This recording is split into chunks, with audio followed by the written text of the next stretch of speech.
होइछि त्रिस्तरीय पंचायत निर्वाचन vote गणति मिलिथिबा trend अनुसार समस्त राजनैतिक दल ठारू आगरे रहिछि बिजू जनता दल। आज 315 जोन रे भोट गणति होछि। तबे 315 जिला परिषद आसन प्रारंभिक ट्रेंड आसी जाइछि। मध्याह्न सुधा समस्त 315 जिला परिषद जोन प्रारंभिक ट्रेंड राज्य निर्वाचन आयोग हस्तगत होइछि। मध्याह्न सुधा हस्तगत होइतबा प्रारंभिक ट्रेंड अनुसार विरोधी को पछरे पकाई आगक बढ़ुछि बिजू जनता दल। तबे 315 जोन रे आसीथिबा प्रारंभिक ट्रेंड मध्ये 268 जोन रे बिजू जनता दल आगे रहिछि। तबे भारतीय जनता पार्टी कथा कहबा ताल बीजेपी वर्तमान सुधा 38 आसन रे आगे अछि। से भली कांग्रेस 16 आसन रे आगुआ रहितबा बेले 6 आसन रे अन्य दल आगुआ रहिछि।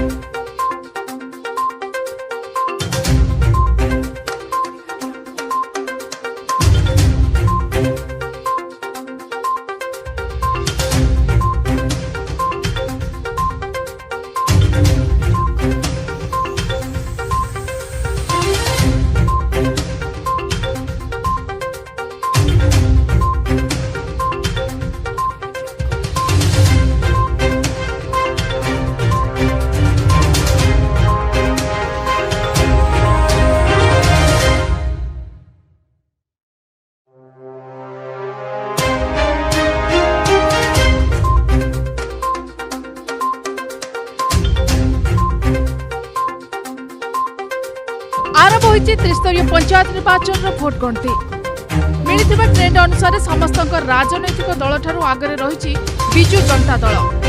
आज 315 जोन रे भोट गणति होछि। तबे 315 जिला परिषद आसन प्रारंभिक ट्रेंड आसी जाइछि। मध्याह्न सुधा समस्त 315 जिला परिषद जोन प्रारंभिक ट्रेंड राज्य निर्वाचन आयोग हस्तगत होइछि। मध्याह्न सुधा हस्तगत होइछि प्रारंभिक ट्रेंड अनुसार विरोधी को पछरे पकाई आगक बढ़ुछि बिजू जनता दल। तबे 315 जोन रे आसीथिबा प्रारंभिक ट्रेंड मध्ये 268 जोन रे बिजू जनता दल आगे रहिछि। तबे भारतीय जनता पार्टी कथा कहबा ताल बीजेपी वर्तमान सुधा 38 आसन रे आगे अछि। से भली कांग्रेस 16 आसन रे आगुआ रहितबा बेले 6 आसन रे अन्य दल आगुआ रहिछि।